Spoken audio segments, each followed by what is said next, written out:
Hey guys, Zora here. Welcome back to the Great Ace Attorney Adventures. Last time we escaped out of Kazuma's cabin so that we can explore around, especially with no music. I just realized there's no music. But most importantly, we want to investigate the next door cabin where Kazuma said that he saw a speckled band coming out from the ventilator grill. Unfortunately, the occupant, Mr. Grimsby Roylott, I think that's his name, does not want to talk to us, does not want anything to do with us, and is just being very unhelpful at this time. So, Herlock Sholmes in all of his glory has pointed out two conclusions with Roylott and gave some reasoning that doesn't make any sense, and we're about to correct them. This is a new mechanic in the Great Ace Attorney series. And it's actually my favorite part of this game, and it's a lot of fun just seeing them dance around. I think it's actually called the Dance of Deductions or the Logic and Deduction Train or something, but whatever. Yeah. So the good thing about Herlock Sholmes is that he's really good at pointing out conclusions. He is really bad at the logic to those conclusions, as we're seeing right here. So he unlocked our handcuffs, and now we're gonna help correct him on the conclusions so that Roylott can be a little bit more helpful with us.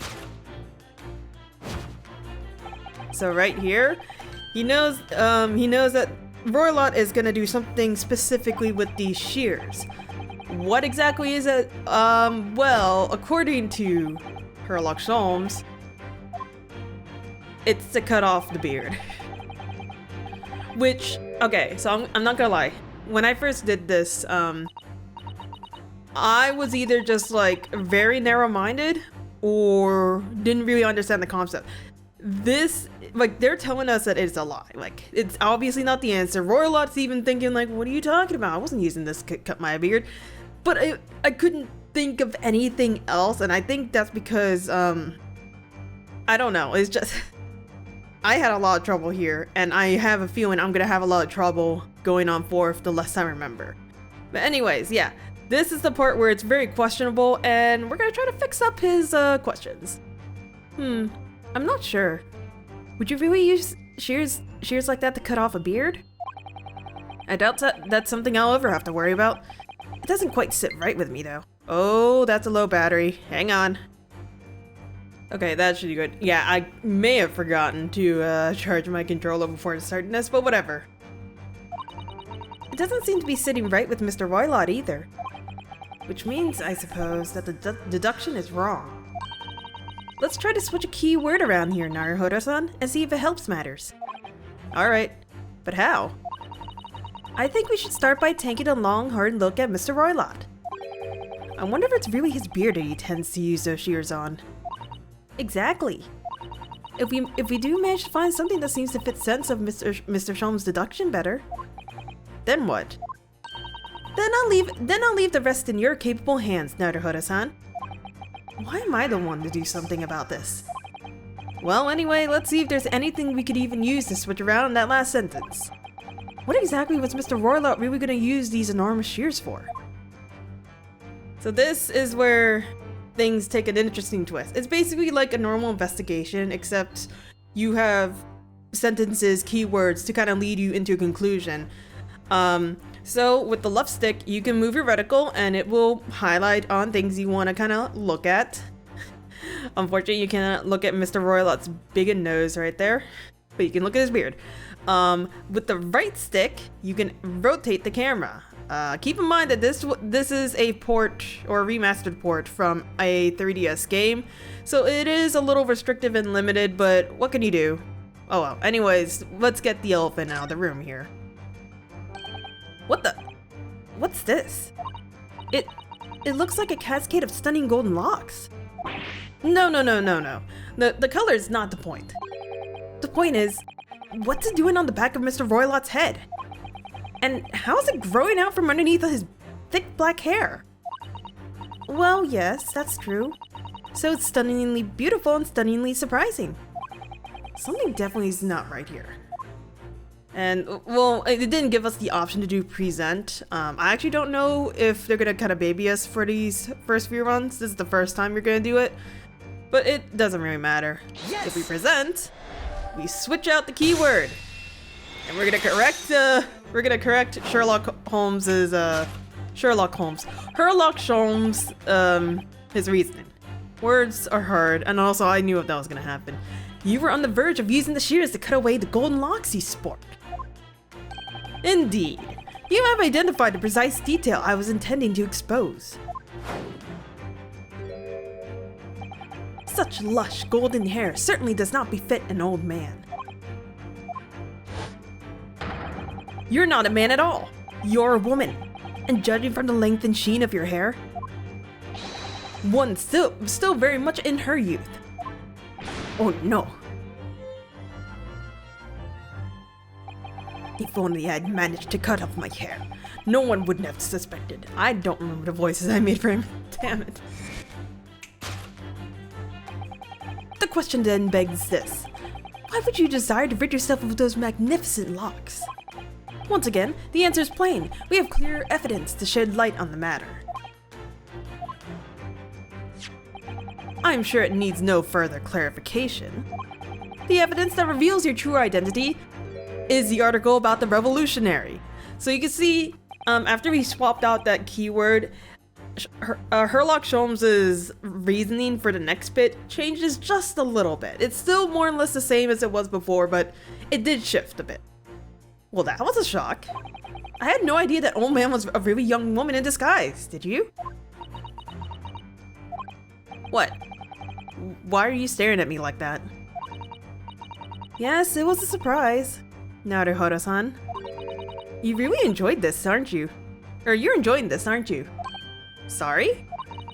You look like you're in your element as you dance around the room deducing the facts of Mr. Sholmes. I'm just doing what we agreed on. I'm not having fun or anything. This is strictly business, not Yes, I understand. Say no more. Well, anyway, let's focus on this next part of Mr. Sholmes' deduction, shall we? The evidence that he's picked out doesn't fit the facts at all now. No, that's not true, given that Mr. Roylott is actually a woman. Exactly. He, or rather, she, can't possibly be this merciless revolutionary. I suppose it's because the deduction as a whole has taken a different direction now. Yes. Let's switch the evidence for something else. Something that fits the facts as we now understand them. For some reason, this woman needed to try to hide her true identity. I feel as though I've either heard or read or heard about a young woman in a situation like this recently. Alright, I'll do my best. So, along with like investigating the area or the person in question, you can just submit evidence like a normal Ace Attorney game. So I don't know what would have happened if you didn't read about the article. The game may have like kind of gatekept you and prevented you from moving forward if you didn't do that. Or they would have made mention of like, maybe we should investigate the article that Holmes gave to us, Sherlock Holmes. I don't know why I'm having so much trouble right now. But yeah, it's about the ballerina. Yes!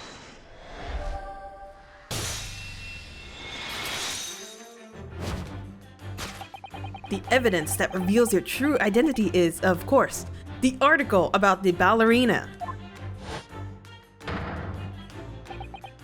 That's right. You've hit the nail on the head. Renowned prima ballerina of the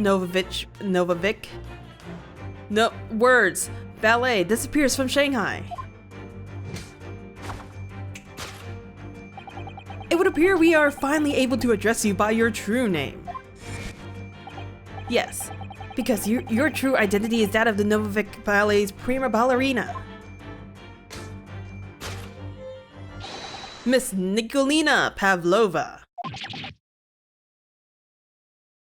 Also, please make sure you don't fall or move when you have open scissors and blades. They will still hurt you.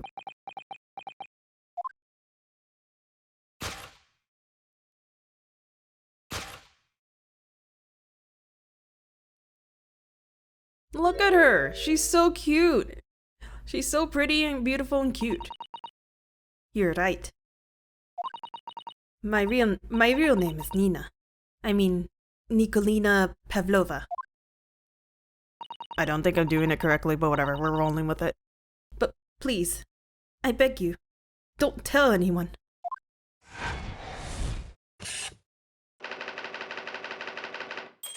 So, we fixed the conclusion, or we fixed the the topic's correct. We fixed the conclusion that Herlock Sholmes was incorrect about. Now, as for my second conclusion, you are, at this very moment, on the brink of committing a most grievous crime. And the proof of this crime? Over there. Oh yes, Miss Pavlova. Taken unawares, people have a propensity to let their eyes stray, you see. And I assure you that I speak so much more eloquently and honestly than the mouth. The answer we seek lies where the furtive glance falls. The proof of your crime sits before our very eyes. Yes, that traveling case. This woman is the ballerina, and she's right in front of our eyes. So clearly she can't be inside that traveling case as well. No, that's right. It seems she wasn't abducted at all. In which case, what is this crime this young woman is apparently committing? I can see I'm gonna have to step in and fix the great detective's mistake again. You seem to look pleased, Naruhodo-san. Do you like the idea of another chance to dance around with Mr. Sholmes? Stop it. Anyway, there must be something else here that shows what this woman's up to. I don't know why I had such issue on this one, but if you turn your camera, look at that. We find a pretty little tiara on the desk. Wow, look at that dazzling tiara. I've never seen anything like it. Are those real diamonds, do you think? Oh, Naruhodo-san, try it on! What? Me? Isn't it usually girls who wear tiaras? Wouldn't you like to try it on? Oh no, I couldn't possibly. It's far too beautiful. Why does this tiara look familiar? I feel like I've seen it somewhere recently. It's a little bit flashy, but it's not nearly as flashy as all other kinds of tiaras and jewelry. I would like it. I kind of want to take it, but we can't. Yes! But yeah, it's a tiara.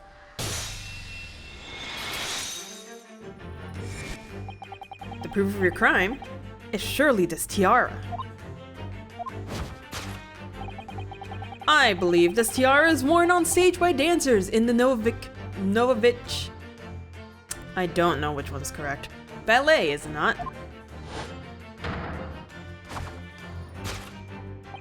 Indeed. It would appear to be identical to the tiara pictured in this newspaper article. And if the reporting is to be believed, it's an item worth 20,000 rubles. In summary, the crime that you have committed is theft. Yes, you left your ballet troupe, unlawfully taking their precious tiara with you. Jesus Christ, Nicolina is getting the logic beaten out of her. I have no one. No family, no friends. I am all alone, and I need money. But I did not steal tiara. It was a present from, how do you say, an earl? Of Prussia. It belongs to me. This girl is only 15 years old, and she's run away all by herself. She must have been extremely lonely.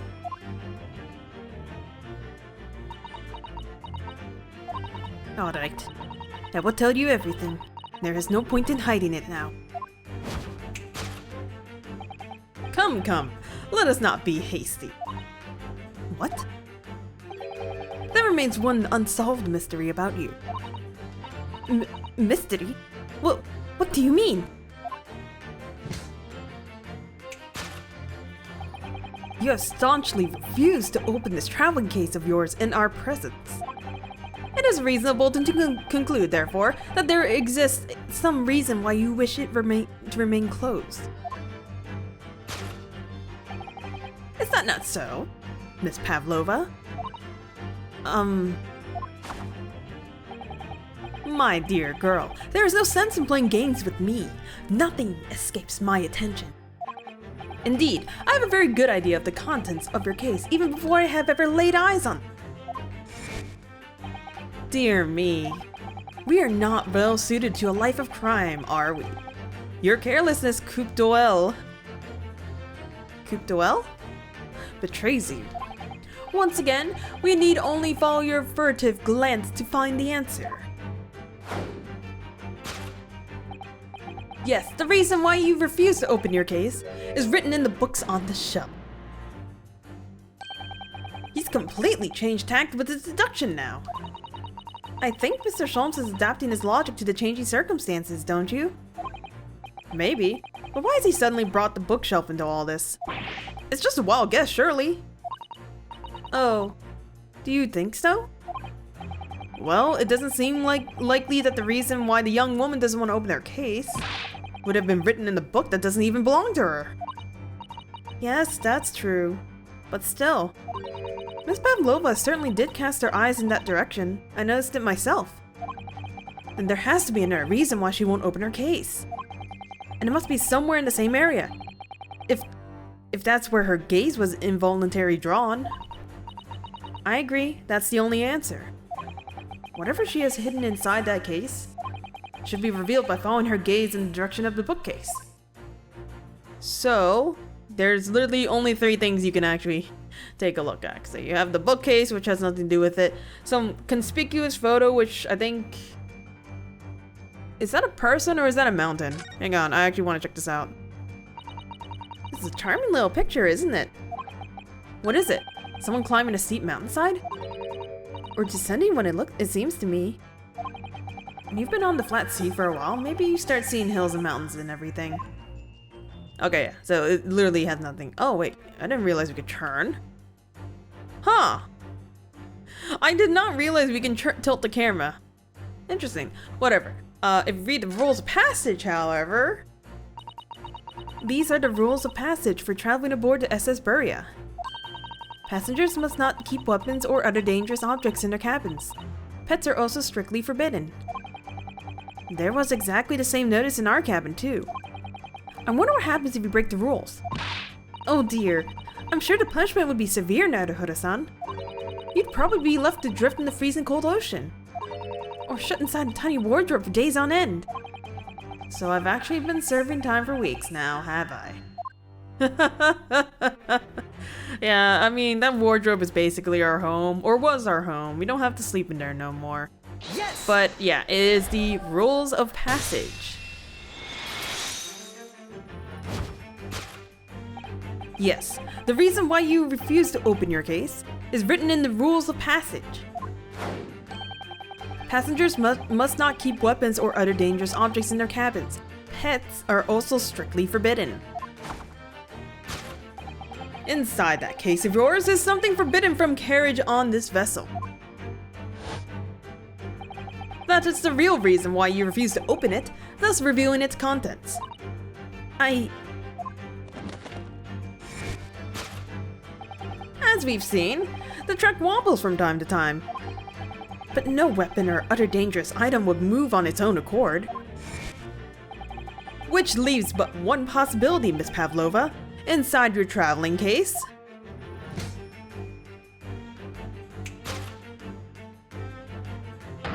Is the last item listed as forbidden in the vessel's rules of passage, a pet.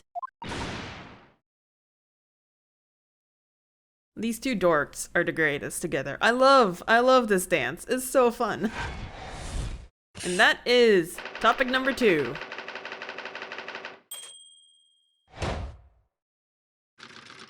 And with that, the logic and reasoning dance is over. Elementary, my dear Watson.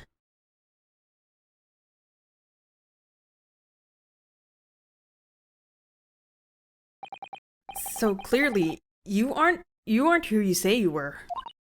No, I am not Grimsby Vorilot. My real name is Nikolina Pavlova. Everything you said was correct. You absconded Did I say that word right? I'm actually surprised. You absconded during one of your ballet company's performances in order to escape your homeland.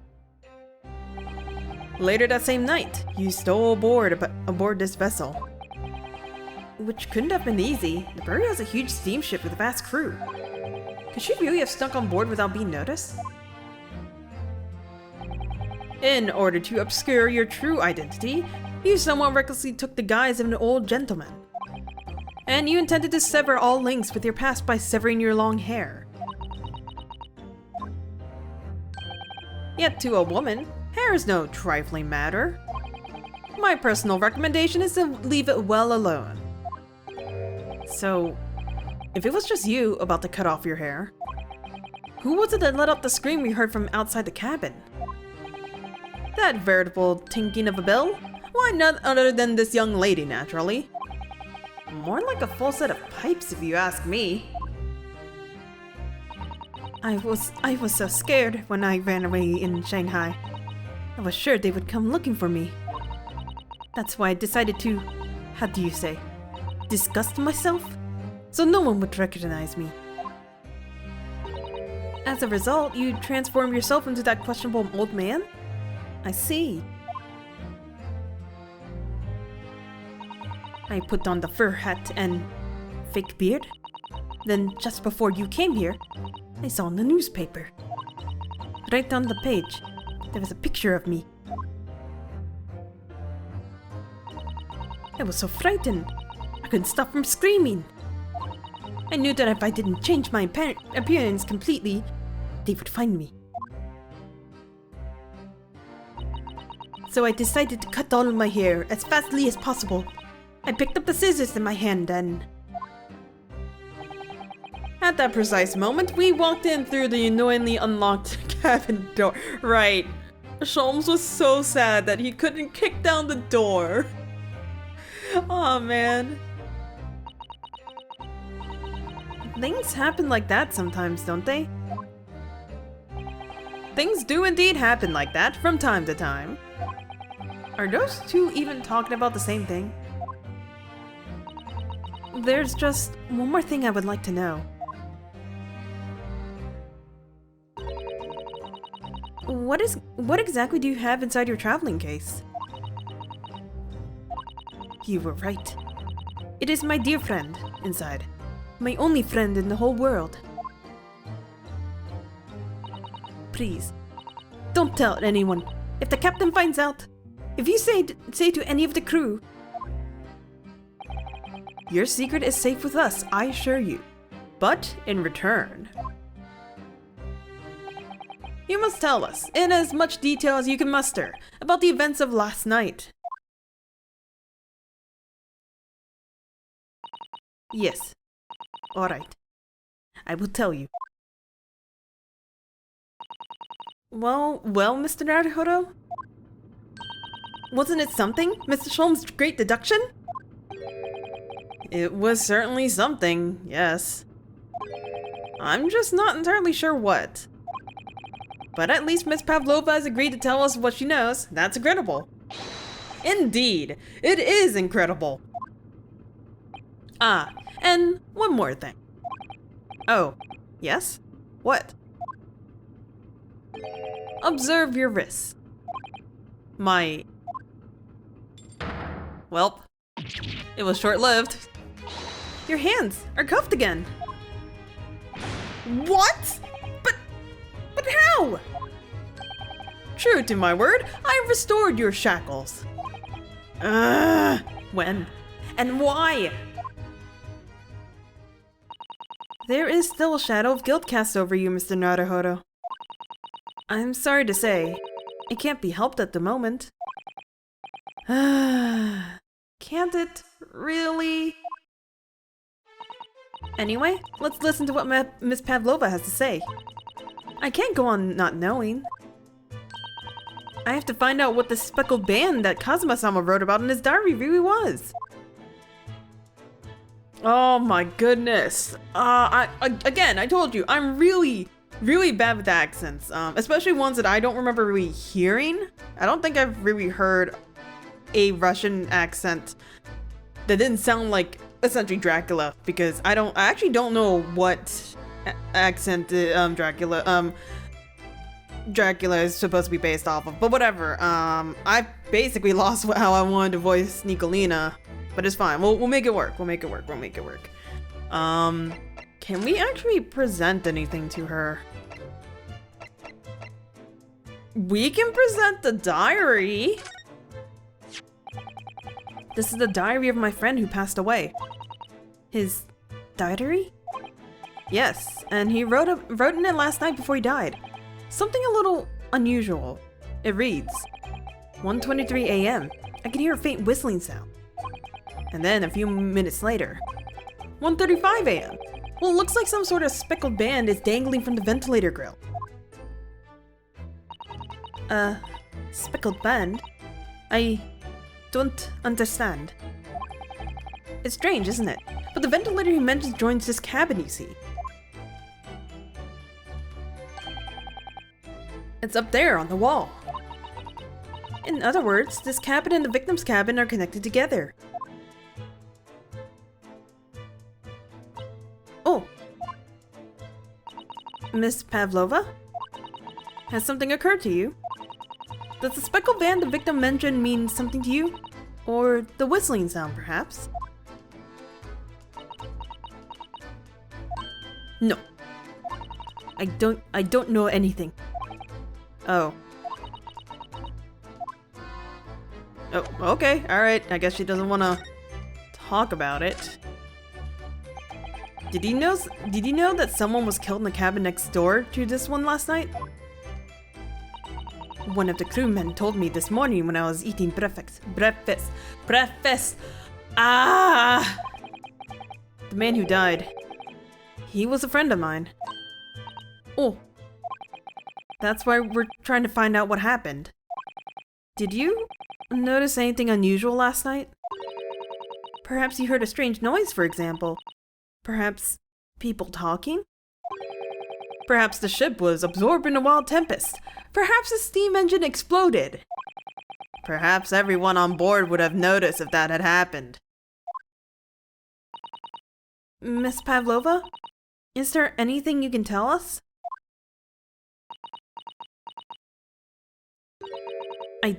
I don't know. I'm sorry. But all I could think about last night was what I have done and whether they would find me. I didn't notice anything that was happening around me. Oh, I see. You've run away from your ballet company, haven't you? The Novovic Ballet? Yes. I am traveling to Great Britain, and from there, I want to go to America. I will never dance again. I want to forget everything about the ballet. I will start a new life. You wish to forget? A challenging proposition, when you have that striking tiara as a reminder. But the tiara is mine! I need it to live!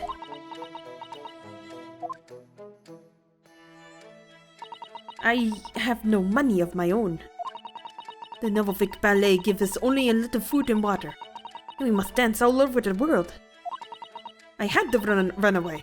I had no choice. If I stayed, it would have killed me.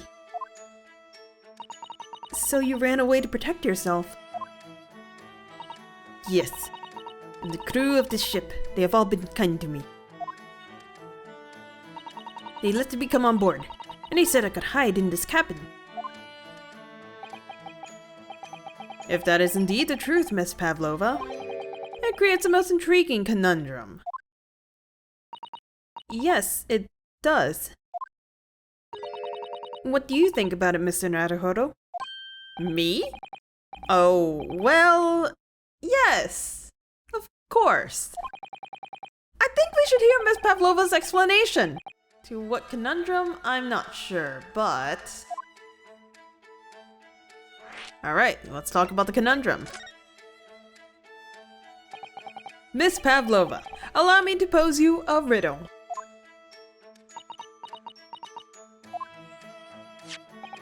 According to this newspaper, it was only yesterday that you absconded from the ballet. Now, That being the case, it must have been last night that you boarded this vessel.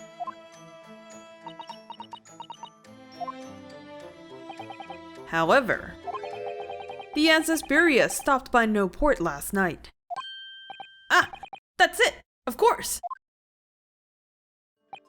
So how is it, pray, that you've come to be abroad? Aboard.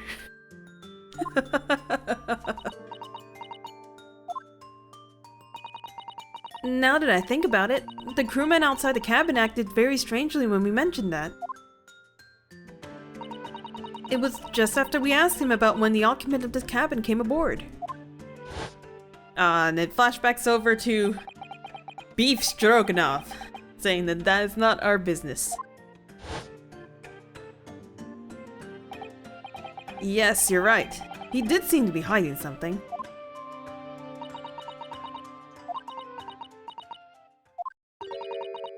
An angel descended from the heavens, bringing grace and beauty to the stage. Sorry? What was that? It is how the Russian newspapers described one of my performances. And that is how I came here too. I descended from the heavens, because I am an angel. Considering English isn't your mother tongue, your description is very vivid. Mr. Sholmes once said, I can never resist a touch of the dramatic. It seems Pavlova is the same. A genius descended from the heavens, bringing grace and beauty to detection. Words once said about myself. A quote from a wonderfully extravagant advertisement for the adventures of Herlock Sholmes, in fact. Yes, Mr. Showy. Anyway, it doesn't seem like Miss Pavlova is going to tell us what really happened. So can we talk about your friend? Can we see your friend? So, the friend you mentioned is inside your traveling case, is that right? I don't think animals are allowed on board, according to the rules of passage. Oh, please, don't tell any of the crew. If they found my precious, then the burly Russians would bestir themselves in unison to throw you and your case overboard, no doubt. Oh, please do not scare the child! So reassuring, Mr. Sholmes. But what sort of pet is your friend? A little puppy? It is, isn't it? Maybe an adorable little rabbit? Ha! You credit Russia as a land with small rabbits, do you? Oh, don't they have small rabbits there then? You may well ask. I have no idea. You two are miserable bunglers when it comes to understanding the nature of young ballerina's friends. Isn't it obvious? It must be a chicken! Really? Consider the benefits. A rousing wake-up call, daily fresh eggs. And when adversity strikes, it can satisfy the needs of sustenance. So I didn't actually know this about like England, but apparently it's common to have pet chickens or just taking care of chickens in general. Which it's not uncommon in America, just very uncommon in the more suburban areas, I think. So you'd eat your friends. I'll remember that. It's not chicken. Well, it would appear this friend's identity is a closely guarded secret not to be revealed.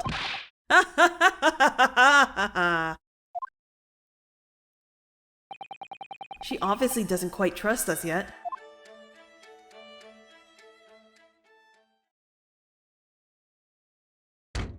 Uh-oh. Excuse me, Mr. Roylott. Yes?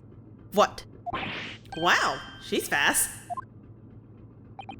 Captain would like to speak with you. You must come to Captain's quarters at once. Please. Alright. I will come now.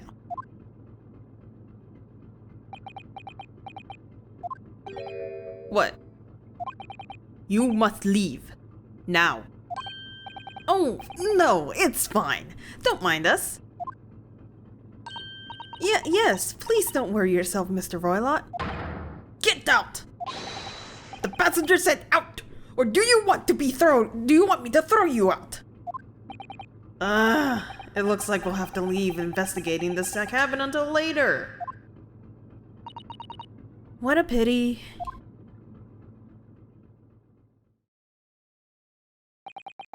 And so we lost our chance. Having still not managed to investigate Miss Pavlova's cabin, we were unceremoniously chased out. That is to say, we were quite literally picked up and thrown into the passageway outside. And that is the end of this segment. Thank you guys for coming. Thank you guys for watching. Next time, I guess we're gonna appear in the passageway because we got royally kicked out. This is Zora signing out. I will see you guys in the next one.